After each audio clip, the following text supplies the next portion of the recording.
नमस्कार। शाम के 5 बज चुके हैं और आज के एजेंडे के साथ आपके सामने हाजिर हूं मैं वैशाली। और आज बात करेंगे कॉन्फ्रेंस पर कलह की। जी हां, बता दें कि छत्तीसगढ़ में 2 दिनों तक चली कलेक्टर एसपी कॉन्फ्रेंस अब सुर्खियों में है। वो इसलिए मुख्यमंत्री विष्णुदेव साय ने अफसरों को साफ चेतावनी दी है। जनहित के कार्यों में उन्होंने कहा, लापरवाही बर्दाश्त नहीं की जाएगी। सुशासन, पारदर्शिता और जवाबदेही पर केंद्रित इस कॉन्फ्रेंस में कई बड़े फैसले भी लिए गए। तो कांग्रेस अब तंज कसती हुई ये कह रही है कि 2 दिन में कॉन्फ्रेंस निपटा दी गई है, सरकार के पास एजेंडा ही नहीं है। इस पर सियासत गर्मा गई है। चर्चा से पहले देखेंगे ये खास रिपोर्ट और फिर करेंगे चर्चा। छत्तीसगढ़ की राजधानी रायपुर स्थित महानदी भवन में मुख्यमंत्री विष्णुदेव साय की अध्यक्षता में 2 दिन कलेक्टर एसपी कॉन्फ्रेंस की गई, जिसमें प्रशासनिक सख्ती और जवाबदेही पर बड़ा फोकस दिखा। मुख्यमंत्री ने साफ कहा कि शासन की योजनाओं का असली मकसद जनता तक लाभ पहुंचाना है और इस दिशा में कोई भी ढिलाई अब नहीं चलेगी। जनहित के कार्यों में लापरवाही बर्दाश्त नहीं की जाएगी। जनता के बीच आपकी उपस्थिति और संवेदनशीलता ही आपकी पहचान है। बैठक में मुख्यमंत्री ने रेत के अवैध उत्खनन, नशाखोरी और साइबर अपराधों पर भी सख्ती दिखाई। कलेक्टर एसपी कॉन्फ्रेंस में सीएम सख्त, जनहित के कार्यों पर फोकस बढ़ा। लापरवाही बर्दाश्त नहीं करेंगे सीएम साय। सुशासन और जवाबदेही पर सीएम का जोर। धान खरीदी में मॉनिटरिंग सख्त होगी। रेत चोरी और नशाखोरी पर सख्त निर्देश। साइबर अपराधों पर जीरो टॉलरेंस नीति। कांग्रेस ने साधा सरकार पर निशाना।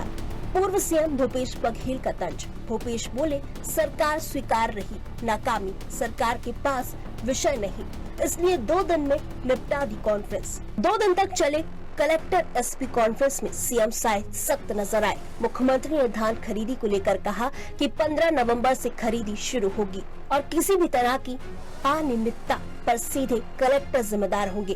धान खरीदी केंद्रों की मॉनिटरिंग अब integrated command and control centre से की जाएगी। सीएम ने आदेश दिया कि सीमावर्ती जिलों में सतर्कता बढ़ाई जाए ताकि बाहर से धान की अवैध आवक रोकी जा सके। वहीं स्वास्थ्य सेवाओं की समीक्षा में मुख्यमंत्री ने कहा कि मातृ एवं शिशु मृत्यु रोकथाम के लिए हर केस में मैटरनल डेथ ऑडिट अनिवार्य होगा। बस्तर संभाग में मलेरिया उन्मूलन पर भी विशेष जोर दिया गया। इसके साथ ही सीएम कई सख्त निर्देश दिए हैं। ये जो धान खरीदी का समय आ रहा है और हम किसानों का धान बिना परेशानी के खरीद पाएँ और उनका एक एक दाना धान खरीद पाएँ, उनको समय पर उनका भुगतान हो जाए, इस पर बड़ी बारीकी से चर्चा हुई है। और मुझे पूरा उम्मीद है कि पिछले साल की भांति ही इस साल भी हम लोग किसानों का धान खरीदेंगे। 15 नवंबर से धान खरीदी होगी और 31 जनवरी तक ये धान खरीदी चलेगा। दूसरे दिन एसपी की बैठक में मुख्यमंत्री ने रेत के अवैध उत्खनन, नशाखोरी और साइबर अपराधों पर भी सख्ती दिखाई। उन्होंने कहा कि राज्य सरकार जीरो टॉलरेंस नीति पर चल रही है। किसी भी अधिकारी या कर्मचारी की लापरवाही पर कठोरतम कार्रवाई होगी। साथ ही मुख्यमंत्री ने सड़क सुरक्षा को लेकर दिए महत्वपूर्ण निर्देश। सड़क सुरक्षा मानकों का पालन न करने पर कड़ी कार्रवाई हो। हेलमेट, सीट बेल्ट न पहनने और नशे में वाहन चलाने वालों में कानून का भय हो। ब्लैक स्पॉट को चिन्हांकित कर दुर्घटना के कारणों को दूर करें। न केवल लगातार विभागों की बैठक करते हैं, अलग अलग समय समय पर कलेक्टर कॉन्फ्रेंस, एसपी कॉन्फ्रेंस करके जिलों में सरकार की योजनाओं का नीचे तक क्रियान्वयन, जिले की वास्तविक स्थिति, इन सब कामों की नियमित रूप से समीक्षा करते हैं। उसका नतीजा है कि सरकार की योजनाएं नीचे धरातल पर ठीक प्रकार से लागू हो रही है और नियमित रूप से ऐसे कॉन्फ्रेंस करने से प्रशासनिक कसावट भी आती है, काम में तेजी भी आती है और धरातल की वास्तविकता से वाकिफ भी होते हैं। तो निश्चित रूप से ये 3 दिवसीय लगातार कॉन्फ्रेंस करने वाले हैं माननीय मुख्यमंत्री विष्णुदेव साय जी। निश्चित रूप से इससे बड़ा लाभ आम लोगों को मिलेगा, प्रशासनिक कसावट भी आएगी। वहीं राज्य के पूर्व मुख्यमंत्री भूपेश बघेल ने कॉन्फ्रेंस पर तंज कसते हुए कहा कि सरकार ने खुद स्वीकार कर लिया कि रेत चोरी हो रही है और वह इसे रोकने में नाकाम रही। उन्होंने धान खरीदी और कॉन्फ्रेंस की अवधि को लेकर सरकार पर निशाना साधा। उन्होंने कहा कि रेत चोरी रोकने में सरकार फेल है। मतलब सरकार के पास समीक्षा करने के लिए विषय रहा नहीं। 3 दिन का है वो 2 दिन में सिमट गया। मतलब साल भर में 2 साल में सरकार ने कोई काम नहीं किया। पहली बार कलेक्टर कॉन्फ्रेंस हो रहा है और उसमें कोई सब्जेक्ट इनके पास रहा नहीं। उनके समय में 5 साल में क्या उन्होंने कलेक्टर एसपी का कॉन्फ्रेंस नहीं किया? क्या केवल विष्णुदेव सरकार ही कॉन्फ्रेंस कर रही है? इसमें भी विष्णुदेव साय को क्या भूपेश को पूछना चाहिए? वो अपने कार्यकाल को याद करें कि उनके कार्यकाल में कैसे बड़बोले हो गए थे अधिकारी, कैसे भ्रष्ट हो गए थे अधिकारी, और उसका उदाहरण कई आईएएस अधिकारी जेल में हैं। मैं उनको पूछना चाहता हूं, भारतीय जनता पार्टी को शासन चलाने के लिए कांग्रेस पार्टी का कोई हमको उनका नसीहत नहीं चाहिए। फिलहाल 2 दिनों की इस कॉन्फ्रेंस में मुख्यमंत्री विष्णुदेव साय ने अफसरों को जनहित, अनुशासन और जवाबदेही का पाठ पढ़ाया। साफ संदेश जनता के काम में लापरवाही बर्दाश्त नहीं और सुशासन की सरकार की असली पहचान। तो कुल मिलाकर मुख्यमंत्री की कलेक्टर एसपी कॉन्फ्रेंस में कड़ी मॉनिटरिंग और जनता तक योजनाओं के परिणाम पर बड़ा फोकस रहा। अब देखने वाली बात ये होगी कि नीतियों के इन संकल्पों को जमीनी हकीकत में बदलने में प्रशासन कितना सफल होता है। तो मुख्यमंत्री विष्णुदेव साय की अध्यक्षता में 2 दिन तक चली कलेक्टर एसपी कॉन्फ्रेंस की गई, जिसमें प्रशासनिक सख्ती और जवाबदेही पर बड़ा फोकस दिया गया। लेकिन इसके पहले हम आपको बता दें कि इस पर सियासत भी जमकर हो रही है। कांग्रेस इस पर जमकर सियासत करती हुई नजर आ रही। आज इसी पर चर्चा करेंगे और हमारे साथ वात्सल्य मूर्ति बीजेपी से जुड़ गए हैं, अभिमन्यु मिश्रा कांग्रेस से जुड़ गए हैं और के शर्मा वरिष्ठ पत्रकार जुड़ गए। सभी मेहमानों का बहुत बहुत स्वागत है। और आज डिबेट की शुरुआत में कांग्रेस के साथ करना चाहूंगी। अभिमन्यु जी, एसपी कलेक्टर कॉन्फ्रेंस सवाल क्यों उठा रहे हैं? कॉन्फ्रेंस तो इसलिए की गई थी ना ताकि जनता का भला हो सके, जिम्मेदारियों को समझा जा सके, उस पर सवाल क्यों?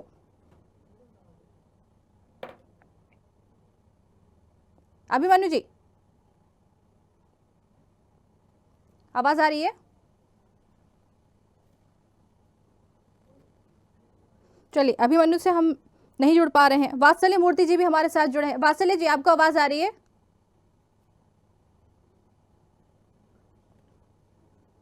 आपको आवाज आ रही है? चलिए, मेहमानों तक हमारी आवाज नहीं पहुंच पा रही है, लेकिन आपको बता दें कि 2 दिनी कलेक्टर एसपी कॉन्फ्रेंस की गई, जिसमें प्रशासनिक सख्ती और जवाबदेही पर बड़ा फोकस दिखा। मुख्यमंत्री ने साफ कहा कि शासन की योजनाओं का असली मकसद जनता तक उसका लाभ पहुंचाना है और इस दिशा में कोई भी ढिलाई अब नहीं चलेगी। जनहित के कार्यों में लापरवाही बर्दाश्त नहीं की जाएगी। जनता के बीच आपकी उपस्थिति और संवेदनशीलता ही आपकी पहचान है। बैठक में मुख्यमंत्री ने रेत की अवैध उत्खनन, नशाखोरी और साइबर अपराधों पर भी सख्ती दिखाई है। आपको बता दें कि 2 दिन तक चले कलेक्टर एसपी कॉन्फ्रेंस में सीएम साहब बिल्कुल सख्त नजर आए। मुख्यमंत्री ने धान खरीदी को लेकर कहा कि 15 नवंबर से खरीदी शुरू होगी और किसी भी तरह की अनियमितता पर सीधे कलेक्टर ही जिम्मेदार होंगे। धान खरीदी केंद्रों की मॉनिटरिंग अब integrated command and control centre से की जाएगी। सीएम ने आदेश दिया कि सीमावर्ती जिलों में सतर्कता बढ़ाई जाए ताकि बाहर से धान की अवैध आवक को रोका जा सके। और वहीं स्वास्थ्य सेवाओं की समीक्षा में मुख्यमंत्री ने कहा कि मातृ एवं शिशु मृत्यु रोकथाम के लिए हर केस में मैटरनल और डेथ ऑडिट अनिवार्य होगा। बस्तर संभाग में मलेरिया उन्मूलन पर भी विशेष जोर दिया जाएगा। और इसके साथ ही सीएम ने और भी कई सख्त निर्देश दिए। लेकिन इसके बाद अब कांग्रेस से यहाँ पर खुलकर सवाल करती हुई नजर आ रही है। कांग्रेस का कहना है कि 2 दिन बैठक चली, सरकार के पास एजेंडा नहीं है, सरकार के पास कोई सवाल जवाब नहीं है, इसलिए इसको 2 दिन में ही निपटा दिया गया है। बड़े सवाल खड़े करते हुए यहाँ पर नजर आ रही है। आपको बता दें कि 2 दिन इस कॉन्फ्रेंस में मुख्यमंत्री विष्णुदेव साय ने अफसरों को जनहित और सुशासन के कई पाठ पढ़ाए और साथ ही सख्त हिदायत दी।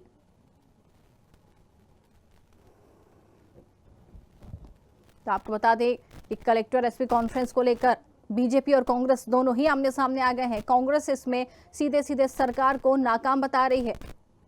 कांग्रेस ये कहती हुई नजर आ रही है कि विष्णुदेव साय की सरकार के पास कोई बड़ा एजेंडा नहीं है। 2 दिन में इस बैठक को समाप्त कर दिया गया। किसी भी तरह की कोई भी कार्रवाई आगे जारी रखने की बात नहीं की गई है। सीधे सीधे जनता के ऊपर जो सवाल कर रही थी सीएम विष्णुदेव साय, जनता से जुड़ने की कोशिश करते हैं और इसी सिलसिले में ये कलेक्टर और एसपी कॉन्फ्रेंस की गई थी ताकि जनहित के मुद्दों को अच्छे से समझें और अधिकारियों को सख्त निर्देश भी दिए गए थे कि किसी भी कारण से लापरवाही बर्दाश्त नहीं की जाएगी। लेकिन इसके बाद भी अब कांग्रेस के पेट में दर्द हो रहा है। कांग्रेस साफ ये कहती हुई नजर आ रही है कि इनके पास एजेंडा ही नहीं है। छत्तीसगढ़ में ये बैठक चली है 2 दिन।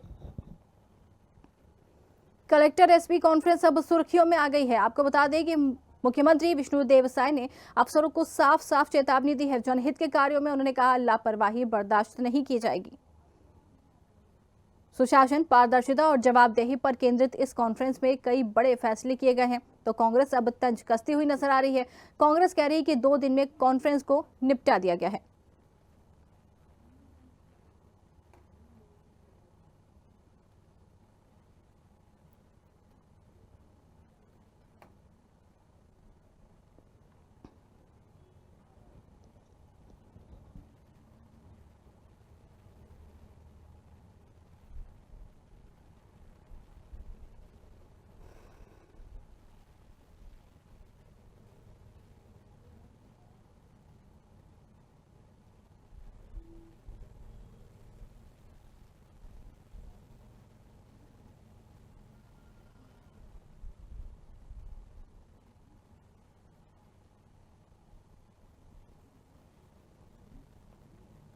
तो आपको बता दें कि छत्तीसगढ़ की राजधानी रायपुर स्थित महानदी भवन में मुख्यमंत्री विष्णुदेव साय की अध्यक्षता में 2 दिन कलेक्टर एसपी कॉन्फ्रेंस की गई, जिसमें प्रशासनिक सख्ती और जवाबदेही पर बड़ा फोकस दिखा। मुख्यमंत्री ने साफ कहा कि शासन की योजनाओं का असली मकसद जनता तक उसका लाभ पहुंचाना है और इस दिशा में कोई भी ढिलाई अब नहीं चलेगी। जनहित के कार्यों में लापरवाही बर्दाश्त नहीं की जाएगी। जनता के बीच आपकी उपस्थिति और संवेदनशीलता ही आपकी, उन्होंने कहा, पहचान है। बैठक में मुख्यमंत्री ने रेत के अवैध उत्खनन, नशाखोरी और साइबर अपराधों पर भी सख्ती दिखाई।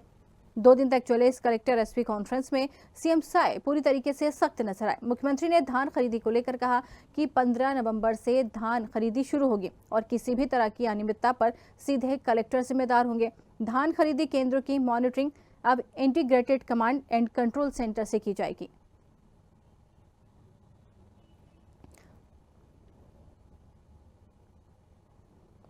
तो आपको बता दें कि कलेक्टर एसपी कॉन्फ्रेंस को लेकर अब सीधे सीधे एक सियासत चारों तरफ से दिखाई देती हुई नजर आ रही है। इसी पर चर्चा करेंगे।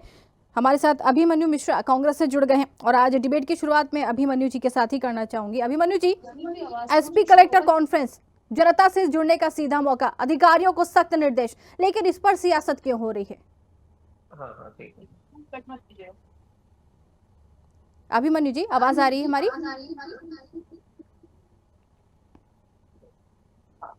पेश करके देखिए आप जी।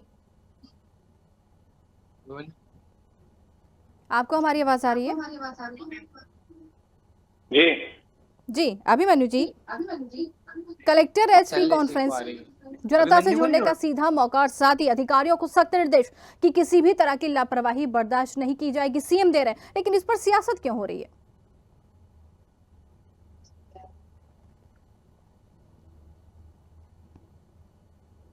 आपको आवाज आ रही है? ठीक है, हमारा संपर्क नहीं हो पा रहा, तकनीकी खामियों के चलते हमारे मेहमानों से संपर्क नहीं हो पा रहा है। दोबारा कोशिश करेंगे सभी के साथ जुड़ने के लिए, लेकिन इससे पहले आपको बता दें कि अब यहाँ पर मॉनिटरिंग एंड इंटीग्रेटेड कमांड अब कंट्रोल सेंटर से की जाएगी। सीएम ने आदेश दिया है कि सीमावर्ती जिलों में सतर्कता बढ़ाई जाए ताकि बाहर से धान की अवैध आवक को रोका जा सके। वहीं स्वास्थ्य सेवाओं की समीक्षा में मुख्यमंत्री ने कहा मातृ एवं शिशु मृत्यु रोकथाम के लिए हर केस से मैटरनल डेथ ऑडिट अनिवार्य होगा। बस्तर संभाग में मलेरिया उन्मूलन पर भी विशेष जोर दिया गया और इसके साथ ही सीएम ने कई सख्त निर्देश दिए।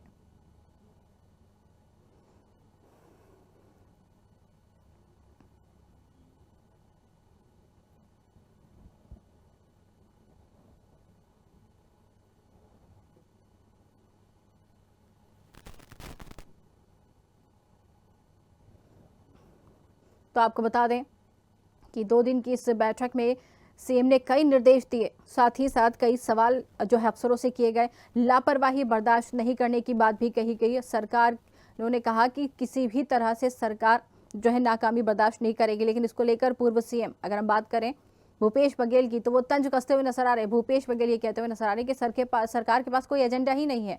सरकार ने 2 दिन में ये बैठक खत्म कर दी है। सरकार के पास कोई एजेंडा नहीं है, इसलिए सरकार ने इस बैठक को 2 दिन में निपटा दिया है। सरकार को नाकाम बताते हुए नजर आ रहे हैं। छत्तीसगढ़ में ये बैठक चली है 2 दिन तक।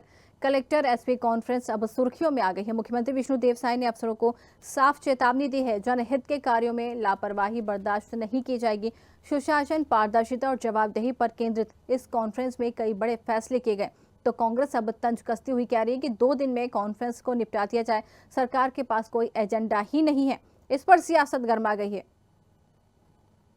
छत्तीसगढ़ की राजधानी रायपुर स्थित महानदी भवन में मुख्यमंत्री विष्णुदेव साय की अध्यक्षता में ये बैठक की गई थी। कलेक्टर एसपी कॉन्फ्रेंस की गई, जिसमें प्रशासनिक शक्ति और जवाबदेही पर बड़ा फोकस तय किया गया।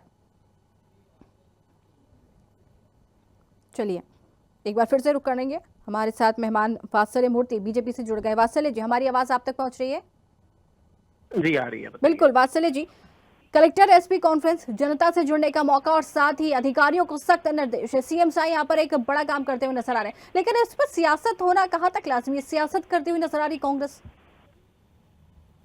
देखिए, सियासत मतलब इनका मुद्दा क्या है पहले हमें समझना पड़ेगा जी। भूपेश बघेल जी का मुद्दा, कांग्रेस का मुद्दा ये है कि भाई 3 दिन जो कॉन्फ्रेंस होनी थी, वो 3 दिन का काम प्रदेश की सरकार ने 2 दिन में ही कैसे कर लिया और 2 दिन में ही खत्म हो गई। देखिए, किसी भी विपक्ष के पास, चाहे वो पूरे प्रदेश का कोई भी विपक्ष की पार्टी हो, जब उनके पास मुद्दे इस तरीके के हों तो ये समझ लेना चाहिए कि विपक्ष जो है मुद्दा विहीन हो चुका है।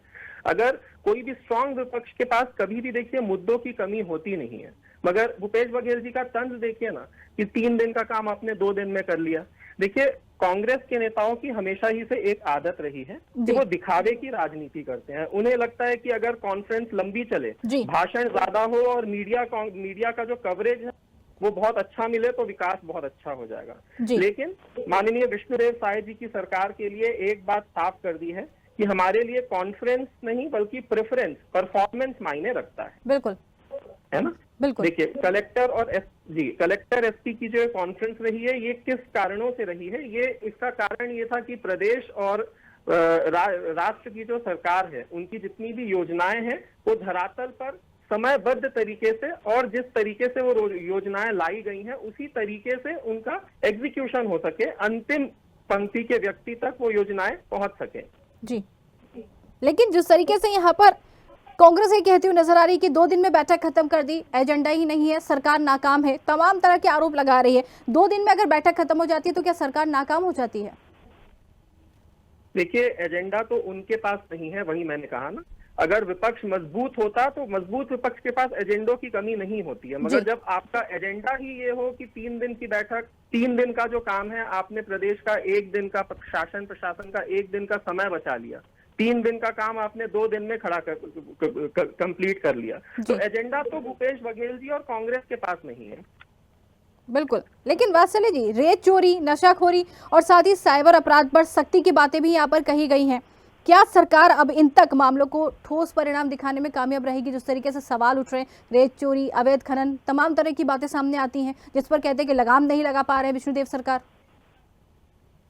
देखिए, जब बातें लगाम लगाने की हो, आज रेत चोरी में नाम किसका आ रहा है? कांग्रेस के विधायक ही हैं। तो जो थोड़ी बहुत भी प्रशासन से भूल चूक रह जा रही है, जो थोड़ी बहुत भी कमी रह जा रही है इन विधायकों को पकड़ने में, नकेल कसने में, उसी के लिए इस तरीके की कॉन्फ्रेंस चाहे कोई भी सरकार हो वो करती है, जिसमें जो प्रशासन है, जिनकी रिस्पॉन्सिबिलिटी होती है कि प्रशासन के जो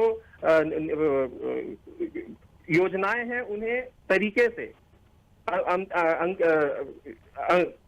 लोगों तक लागू किया जाए, तो इसीलिए ये इस तरीके के कॉन्फ्रेंसेस होते हैं जी।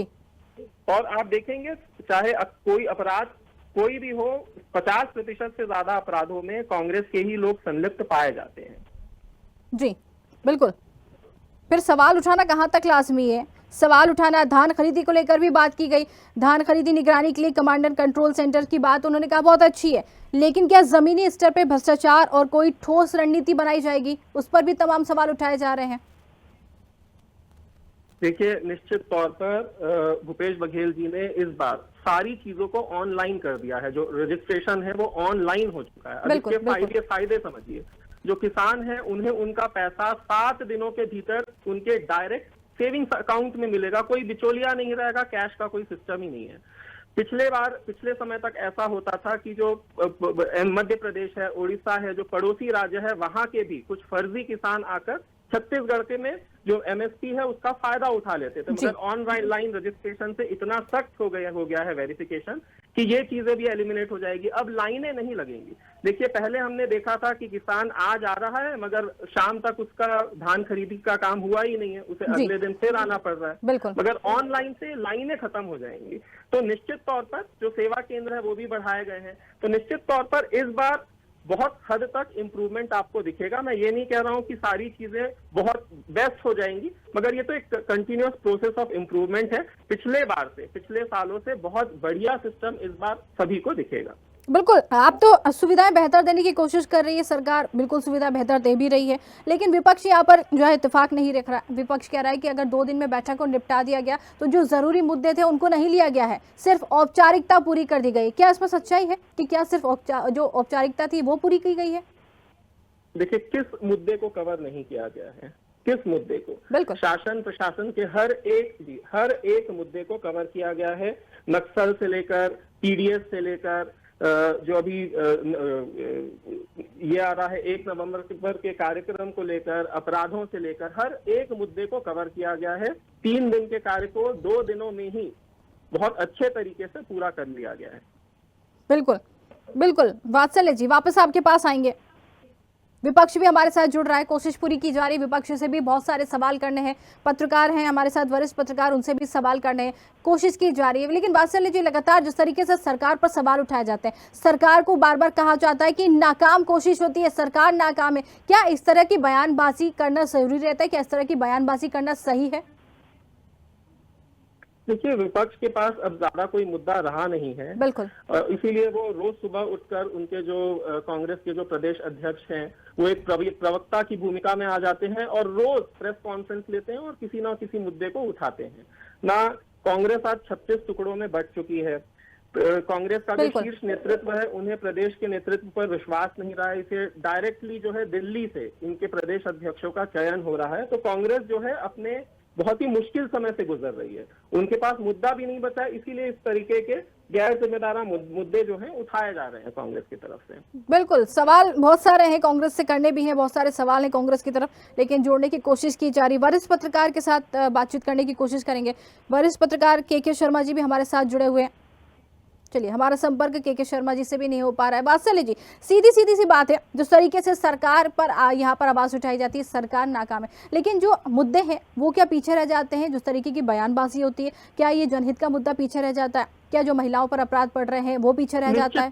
निश्चित तौर पर आज जो है मैं बार बार कह रहा हूँ, आज देखिए हमारे माननीय गृह मंत्री जी ने एक बयान दिया कि 1 महीने में 500 नक्सलियों ने सरेंडर किया। तो इनका मुद्दा क्या था? इनका मुद्दा था ये तो इवेंट मैनेजमेंट है भारतीय जनता पार्टी जी जी। आज हमने 3 दिन की कॉन्फ्रेंस 2 दिन में कंप्लीट कर ली। तो इनका मुद्दा क्या है? समय को लेकर। बिल्कुल, समय को लेकर। तो इस तरीके के मुद्दे, जी, विपक्ष आज मुद्दा विहीन हो चुका है। इनके पास जनहित का कोई मुद्दा बचा ही नहीं है। इसीलिए इस तरीके का ढोंग किया जा रहा है ताकि कम से कम जनता को ये लगे नहीं भाई विपक्ष हमारी आवाज उठा रहा है। मगर जनता भी समझदार है, वो भी समझ चुकी है इस तरीके के मुद्दे से विपक्ष कहाँ जा रहा है वो हर किसी को समझ रहा है। बिल्कुल वात्सल्य, जरूरी हो जाता है ये भी बोलना कि पिछले जो चुनाव हुए उसमें जनता जो कांग्रेस को पूरी तरीके से नकार चुकी है, क्योंकि जनता कहती है कि उनके पास मुद्दे नहीं थे, भ्रष्टाचार की सरकार थी, पूरी तरीके से नकार दिया गया। लेकिन इसके बाद भी विपक्ष अब यहाँ पर आपके ऊपर तंज कसता हुआ नजर आ रहा है, सरकार पर तंज कसता हुआ नजर आ रहा है। क्यों?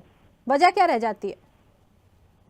देखिए, वजह सिर्फ यही है, आज जो है कांग्रेस जो है 2 तरीके से प्लानिंग कर रही है। इनकी एक लॉन्ग टर्म प्लानिंग चल रही है। पहली प्लानिंग है इनकी SIR, वो है राहुल गांधी जी को बचाने की कि कल को बिहार में और पूरे देश में जब वापस से कांग्रेस हार जाएगी तो ठीकरा राहुल गांधी पर तो नहीं फोड़ सकते ये, तो किस पर फोड़ेंगे? ठीकरा फोड़ेंगे इलेक्शन कमीशन पर। ये पहला मुद्दा है।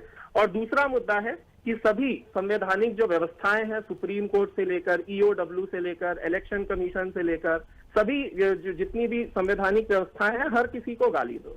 हर जी। किसी को कहो, क्योंकि देखिए कल को राहुल गांधी जी अगर जेल चले जाते हैं तो वापस से किसी ना किसी पर आरोप लगाना ही है, तो वापस से इन सारी व्यवस्थाओं पर आरोप लगा दीजिए, भाई ईओडब्ल्यू चोर है, एंटी करप्शन ब्यूरो चोर है। तो इस तरीके से तो ये दो मुद्दों पर कांग्रेस अपनी लॉन्ग टर्म प्लानिंग कर रही है, किस तरीके से आगे जाकर राहुल गांधी जी को बचाया जाए। विपक्ष के पास बस यही एजेंडा, यही मुद्दा बचा है, और कोई मुद्दा बचा नहीं है। बिल्कुल बिल्कुल कह सकते हैं। आप बने रहिए हमारे साथ, आपके पास वापस आएंगे, चर्चा करेंगे और कांग्रेस से भी सारे सवालों के जवाब लेंगे। आपको बता दें लेकिन इससे पहले कि छत्तीसगढ़ की राजधानी रायपुर स्थित महानदी भवन में मुख्यमंत्री विष्णुदेव साय की अध्यक्षता में 2 दिन की कलेक्टर एसपी कॉन्फ्रेंस की गई, जिसमें प्रशासनिक शक्ति और जवाबदेही पर बड़ा फोकस किया गया। मुख्यमंत्री ने साफ कहा कि शासन की योजनाओं का असली मकसद जनता तक लाभ पहुंचाना है और इस दिशा में कोई भी ढिलाई अब नहीं चलेगी। जनहित के कार्यों में लापरवाही बर्दाश्त नहीं की जाएगी। जनता के बीच आपकी उपस्थिति और संवेदनशीलता ही आपकी पहचान है। बैठक में मुख्यमंत्री ने रेत के अवैध उत्खनन,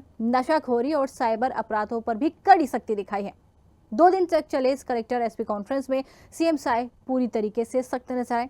मुख्यमंत्री ने धान खरीदी को लेकर कहा कि 15 नवंबर से खरीदी शुरू होगी और किसी भी तरह की अनियमितता पर सीधे कलेक्टर ही जिम्मेदार होंगे। धान खरीदी केंद्रों की मॉनिटरिंग अब integrated command and control centre से की जाएगी। सीएम ने आदेश दिया कि सीमावर्ती जिलों में सतर्कता बढ़ाई जाए ताकि बाहर से धान की अवैध आवक को रोका जा सके। चलिए एक बार फिर से रुक करेंगे और सवाल जो है सिलसिला लगातार जारी रखेंगे। वात्सल्य मूर्ति जी बीजेपी से जुड़ गए हैं, अभिमन्यु मिश्रा जी कांग्रेस से जुड़े हैं और के शर्मा वरिष्ठ पत्रकार हैं। कांग्रेस की तरफ सीधा रुक करना चाहूंगी क्योंकि वात्सल्य मूर्ति जी ने जो सवालों के जवाब दिए, अब सीधे सीधे कांग्रेस के ऊपर ये बात आती है। कलेक्टर एसपी कॉन्फ्रेंस, अभिमन्यु जी सवाल क्यों उठाए जा रहे हैं? सरकार तो जुड़ने का काम कर रही है ना, सरकार तो सीधे सीधे जनता के जुड़ने का काम कर रही है, सरकार सीधे सीधे आदेश दे रही है, सख्ती दिखा रही है, पर उस पर सवाल क्यों उठा रहे हैं? देखिए, सबसे पहले आप लोगों को नमस्कार, सभी को जी, आपके दर्शकों को नमस्कार।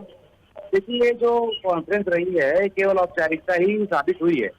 जैसा कि हम पहले भी कह रहे थे, आप देखें पहले रेत खनन के मामले में सीएम मानते नहीं थे कि हो रहा है, अब रोकने बोल रहे हैं, मतलब वो मान गए आखिरकार कि अवैध रेत खनन जो है माफिया सक्रिय है छत्तीसगढ़ के अंदर में। अब इसके बाद ये देखेंगे 4 लाख से ज्यादा राजस्व के प्रकरण लंबित है, नामांकन हो गया, बंटवारा हो गया, खाद दुरुस्तीकरण, खाता दुरुस्तीकरण हो गया, ये सारी चीजों के लगभग 4 लाख से ज्यादा मामले लंबित है। इसके बारे में कोई बात नहीं की गई। उसके अलावा अभी आप बता रहे थे कि कलेक्टरों को धान खरीदी के लिए जो है जिम्मेदार है, तो कलेक्टर तो आपकी नीति का जो है वो पालन कराना जानते हैं, पालन कराने का काम है कलेक्टरों का। नीति आप बनाते हैं, उठाव नीति आप बनाएंगे, बारदाने की व्यवस्था आप कराएंगे, राइस मिलों से अनुबंध आप करेंगे, कलेक्टर तो पालन कराएंगे, लेकिन उसमें कुछ गलती हुई तो आपकी गलती होगी कि कलेक्टर की गलती होगी। उसके अलावा आप देखेंगे एसपीओ की कॉन्फ्रेंस ली गई। आज प्रदेश भर में कानून व्यवस्था का क्या हाल है? कवर्धा में आदिवासी महिला से अनाचार हुआ है, उसके विरोध में पूरा समाज धरना देके बैठा हुआ है, न्याय की मांग कर रहा है। लेकिन अभिमन्यु जी बता दें, किसी भी योजना को लागू करने के लिए कि जो कलेक्टर की जिम्मेदारी अहम होती है, तो फिर आप ऐसे कैसे कह रहे हैं कि कलेक्टर जिम्मेदार नहीं हो सकते? जब नीति बनाने का काम किसका होता है? नीति बनाने का काम सरकार का होता है, लेकिन जिम्मेदारी तो कलेक्टर की होती है ना, जिम्मेदारी तो कलेक्टर की होती है, लागू करने की जिम्मेदारी तो कलेक्टर की होती है ना सर। अरे नीति ही गलत होगी तो कलेक्टर क्या लागू करवा लेगा? नीति गलत है, जब नीति सरकार की नीति गलत है है तो कलेक्टर लागू करवाएगा, वहाँ गलती होगी ही होगी, सीधी सरल सी बात है वो। ठीक है, इसका जवाब ले लेते, इसका जवाब ले लेते। सरकार की नीति गलत है, वात्सल्य मूर्ति जी, वात्सल्य मूर्ति जी, सरकार की नीति ही गलत है, क्या कहेंगे? सरकार को ही गलत ठहरा दिया गया है। देखिए, सरकार की नीति, कांग्रेस, मैंने कहा ना आपके पास, इनके पास अब कोई मुद्दा बचा नहीं है, इसीलिए ये इस तरीके के मुद्दे उठा रहे हैं। अगर आप डेटा की बात करें तो पिछले 60-65 सालों में जितना काम नहीं हुआ है, माननीय नरेंद्र मोदी जी के गाइडेंस में प्रदेश की सरकारों में, चाहे वो कोई भी भारतीय जनता पार्टी की प्रदेश की सरकारें हैं, उन्होंने पिछले 5 से 8 सालों में उतना काम कर दिया है। आप डेटा निकाल के बात करिए ना, पहले कितने एम्स थे, आज कितने हैं, पहले कितने आईआईटी थे, कितने हाईवेज बने हैं, कितने एयरपोर्ट बने हैं, पिछले 5 साल 8 साल में कितना काम हुआ है। तो क्लियरली जो है भारतीय जनता पार्टी की सरकार लंबे कॉन्फ्रेंसेस करने में, लंबे फोटो शूट करने में, लंबे बयान देने में हम विश्वास नहीं रखते हैं। हमारा काम बोलता है और यही कारण है ना। देखिए, कारण क्या है कि 15 साल राज करने के बाद, 15 साल प्रदेश की सेवा करने के बाद कांग्रेस के पास एक बेहतरीन मौका था कि वो 5 से 10 साल टिक कर अच्छा परफॉर्म करती, मगर क्यों प्रदेश की जनता ने कांग्रेस को 5 साल में ही त्रस्त होकर रोते हुए निकाल दिया। बिल्कुल, क्या बिल्कुल। कारण था? भाई बिल्कुल। कारण यही रहा कि परफॉर्मेंस ही नहीं था इसका। तो बिल्कुल। बड़े कॉन्फ्रेंस करके फोटोशूट करने का मतलब नहीं है। आप परफॉर्म करिए और जनता की सेवा करिए। जनता आपको बार बार बुलाएगी, जैसे भारतीय जनता पार्टी को बुला रही है। बिल्कुल, बिल्कुल सही कहना है। इसका जवाब लेंगे, अभिमन्यु जी से जवाब लेंगे, लेकिन वरिष्ठ पत्रकार भी हमारे साथ जुड़ गए हैं। के शर्मा जी, 2 दिन तक चली कॉन्फ्रेंस के बाद क्या सच में अफसरशाही की जो जवाबदेही है ये तय हो पाएगी? निश्चित रूप से जो हम सशक्त समृद्ध छत्तीसगढ़ की बात करते हैं, विकसित छत्तीसगढ़ की कल्पना करते हैं, उसमें सुशासन और पारदर्शिता के साथ जवाबदेही महत्वपूर्ण है कि जिम्मेदारी तय होना किस स्तर पे कौन जिम्मेदारी।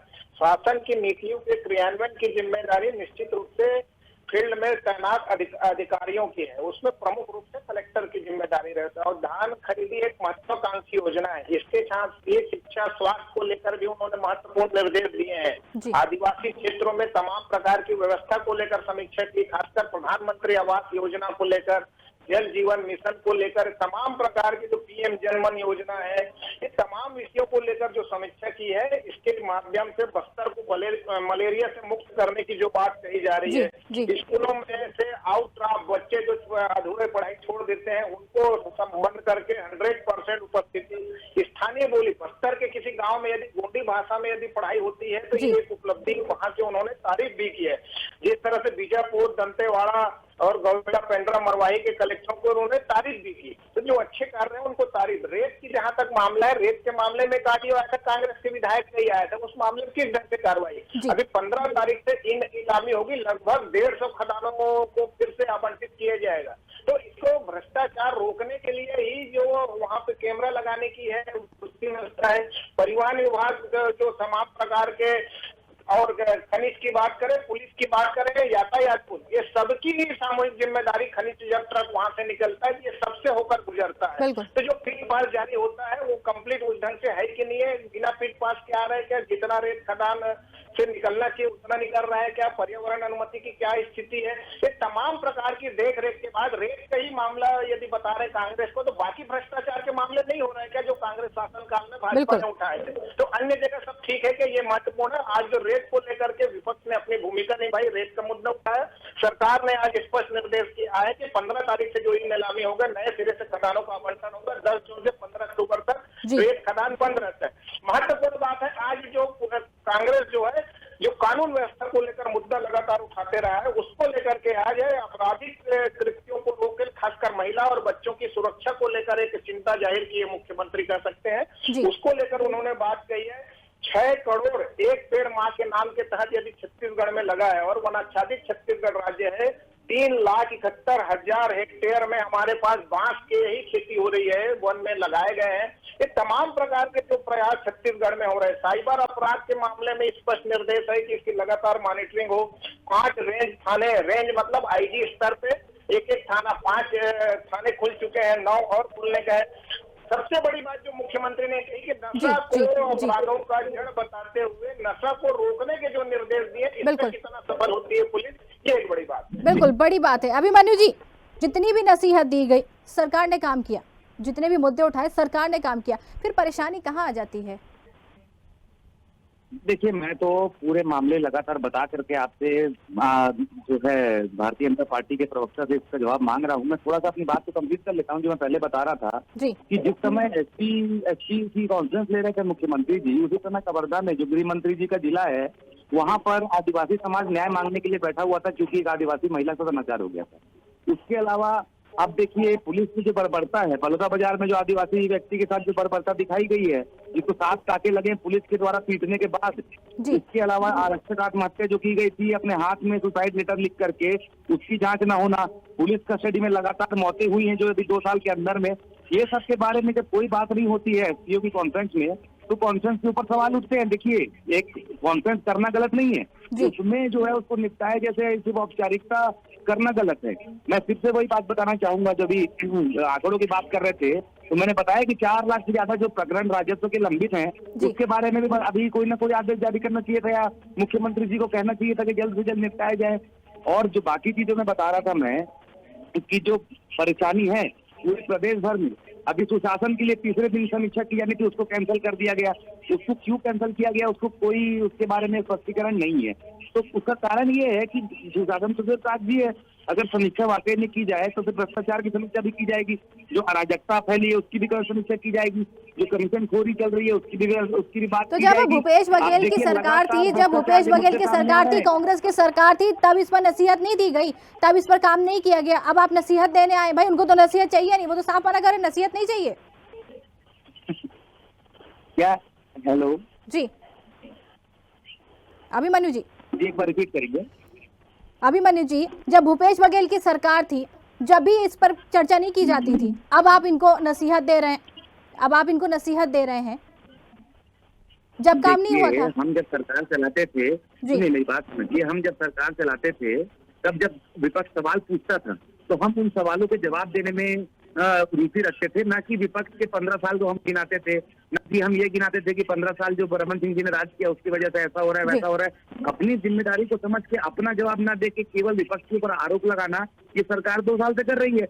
और क्योंकि हम कानून व्यवस्था की मुद्दा लगातार उठा रहे हैं, जैसे कानून व्यवस्था ठप हुई है, जिस प्रकार से अपराध बढ़े हैं लगातार पूरे प्रदेश भर में, जो मुद्दा हम उठा रहे हैं, ये तो आंकड़े कहते हैं कि हर दिन 8 हत्याएं हो रही हैं, हर दिन 6 बलात्कार हो रहे हैं छत्तीसगढ़ के अंदर। ये तो गृह मंत्री जी ने खुद सदन में कहा है ये बात। तो इसके लिए अगर कांग्रेस पार्टी मुद्दा उठा रही है और कानून व्यवस्था को वापस से टाइट करने की बात कर रही है, तो हम क्या गलत बोल रहे हैं? नहीं, गलत नहीं बोल रहे हैं, लेकिन जब भूपेश बघेल की सरकार थी, गलत आप नहीं कह रहे, हम आपको ये नहीं कह रहे कि आप गलत कह रहे हैं। जब भूपेश बघेल की सरकार थी तब अपराध नहीं होते थे।